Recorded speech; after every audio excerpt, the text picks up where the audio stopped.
Je crois que tous les problèmes politiques, sociaux et économiques que l'on analyse au Sénégal doivent partir de la période coloniale. Parce que nous n'avons pas eu de rupture au moment de l'indépendance et tous les processus qui étaient en cours du temps de la colonisation ont continué. Quand on analyse le problème de la citoyenneté au Sénégal, on voit que la population sénégalaise est divisée en deux, comme du temps de la colonisation, où on avait les assimilés et les citoyens d'un côté, et de l'autre côté, les indigènes. C'est cette même structure, plus ou moins, qu'on a maintenue en termes de l'activité politique, sociale et économique. Il ne peut pas y avoir de citoyenneté, il ne peut pas y avoir de citoyen sans droit. Ce qui caractérise le citoyen, c'est la jouissance de ses droits humains et la capacité de les exiger et la capacité de les défendre. Or, nous avons des citoyens, soi-disant citoyens, on prend citoyen comme une donnée acquise, comme étant tout simplement le Sénégalais âgé de plus de 18 ans, mais qui n'ont pas les capacités d'exercer leurs droits et qui n'ont pas les capacités de les défendre. Et il y a certains droits, je voudrais insister sur 5 catégories de droits qui malheureusement sont négligés par les ONG de défense des droits humains qui se concentrent surtout sur les droits civils politiques à Dakar. Le premier, c'est la pauvreté. La pauvreté touche 50 à 60% de la population sénégalaise. Et il est clair que si vous vivez des conditions d'insécurité alimentaire, c'est-à-dire ne pas savoir d'où viendra le prochain repas, il est difficile pour vous d'être un vrai citoyen. La pauvreté est le résultat de politiques économiques, soit imposées par les instances internationales, mais aussi actées par des responsables au niveau du gouvernement, qui font que les gens sont maintenus dans la pauvreté, qu'on les empêche d'en sortir, et donc qu'on les empêche d'exercer leur droit à la citoyenneté. 50% de la population sénégalaise vit sous le seuil de la pauvreté. Et je crois que les ONG de défense des droits de l'homme doivent vraiment se pencher sur la pauvreté, non pas en termes de chiffres, mais la pauvreté en termes de stratégie d'éradication. Et on ne peut éradiquer une violation systématique des droits humains qu'en procédant d'abord à son abolition. Abolir, ça veut dire quoi? Ça veut dire que ceux qui prennent des actions, des politiques menant à l'aggravation de la pauvreté commettent un crime, violent le droit international. Ça, c'est le premier point. Le deuxième, je crois que ça aussi c'est négligé par les organisations de défense des droits humains, c'est la violence à l'encontre des femmes. L'UGB a produit il y a 6 ou 7 ans une étude sur la violence à l'encontre des femmes et a déterminé, d'après cette étude, qu'un foyer sur 2 au Sénégal est le site de violence domestique. Un foyer sur 2. Ça veut dire que dans la moitié des foyers, il y a une violence exercée à l'encontre des femmes. Et quand une violence est exercée à l'encontre des femmes dans un foyer, ça affecte les enfants. Très souvent, il y a des violences à l'encontre des enfants. Donc je crois que la violence, au-delà des droits des femmes, au-delà des empowerment économiques, etc., un citoyen, une citoyenne qui vit dans l'insécurité, qui vit dans la peur, soit dans le foyer, le lieu de travail ou l'espace public, ne peut pas exercer convenablement ses autres droits. Donc la violence à l'égard des femmes est un problème. Pourquoi c'est un problème? Parce qu'on n'adresse pas ce problème-là de manière prioritaire. Et c'est un scandale pour notre pays de tolérer tous ces enfants qui traînent dans la rue du matin au soir, qui dorment dans la rue, qui sont victimes de violences, qui sont victimes de viols, qui sont victimes d'agressions. Tous ces enfants qu'on laisse dans la rue sans encadrement, sans foyer d'accueil. Mais vous pensez que dans 20 ans, qu'est-ce qu'ils vont devenir?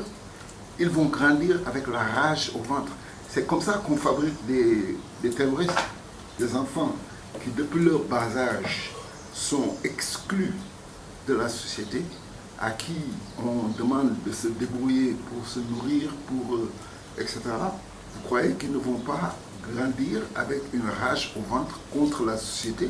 Ils n'ont pas demandé à venir au monde, mais on les abandonne pratiquement dans la rue. Ça, c'est la troisième catégorie qu'un prochain gouvernement, mais je m'adresse surtout aux organisations de défense des droits humains, doit s'impliquer. La quatrième catégorie, c'est les prisonniers. On a vu, enfin pour ceux qui ne s'intéressent pas nécessairement aux prisons, pour nous qui avons travaillé dans les prisons et visité toutes les prisons du monde, les prisons sénégalaises sont sordides. Vous avez entendu les témoignages de tous les gosses là qui sont sortis de prison. Et on mesure le degré de civilisation d'une société sur la manière dont ils traitent les femmes et la manière dont ils traitent les prisonniers. Et la prison, n'oublions pas encore une fois, a été introduite chez nous par le colon. La prison n'existait pas dans la société traditionnelle sénégalaise ou même africaine. On peut maintenir la justice et la sécurité dans un pays sans prison. La prison, c'est pour punir. Il y a d'autres formes de punition. On détient les gens sans charge sérieuse.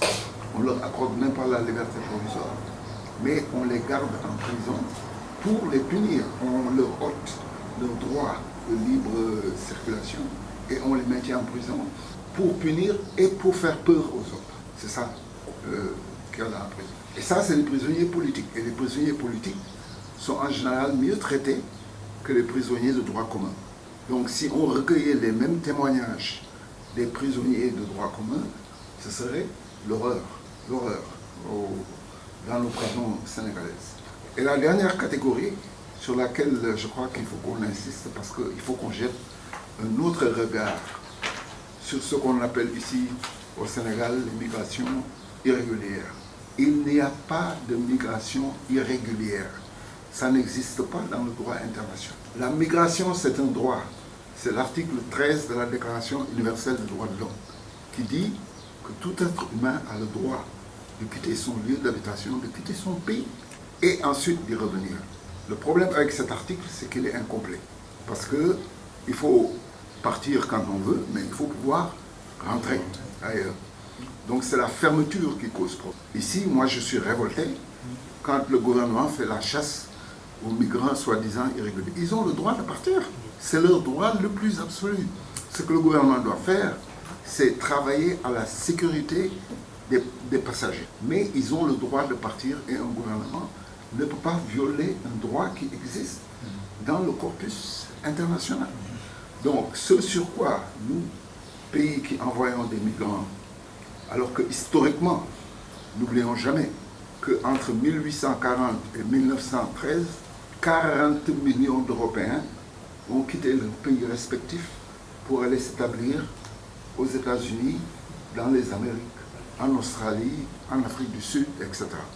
Ce droit qu'ils exerçaient, c'est un droit qui existe toujours. Donc il faut une migration sans frontières, d'autant plus qu'ils ont besoin de cette migration-là. Ça, tout le monde le sait. Les migrants vont dans les pays où ils savent qu'ils vont trouver une occupation payée. Ils ne partent pas à l'aveugle. Si aujourd'hui, il y a un rush à destination des États-Unis, c'est parce que les États-Unis ont décidé de se réindustrialiser pour pouvoir faire concurrence à la Chine, mais sur la base de bas salaires. Donc ils attirent tous ces migrants venant d'Amérique latine, venant d'Afrique.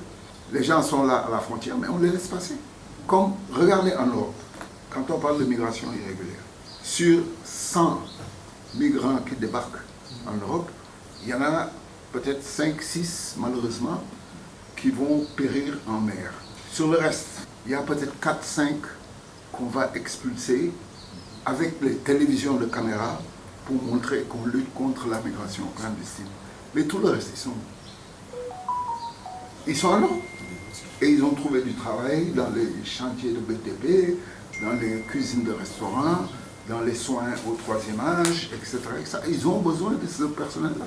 Mais pour satisfaire un électorat qui devient de plus en plus raciste, parce qu'ils sont vieux et fragilisés, au lieu de parler franchement à cet électorat-là, ils leur montrent qu'ils luttent contre la migration irrégulière. Et ce sont ces migrants soi-disant irréguliers qui sont sanctionnés, alors qu'ils ont besoin d'eux. Ils sont sanctionnés, pourquoi? À cause de la couleur de leur peau. Tous les Ukrainiens qui ont débarqué, tant que cette immigration-là, c'est une immigration blanche, il n'y a aucun de problème. Mais c'est une immigration africaine et arabe qui est sanctionnée, c'est un problème de racisme. Ce n'est pas un problème de migration, c'est un problème de racisme. C'est comme ça qu'on doit poser le débat avec les Européens quand on discute de la migration internationale. Voilà.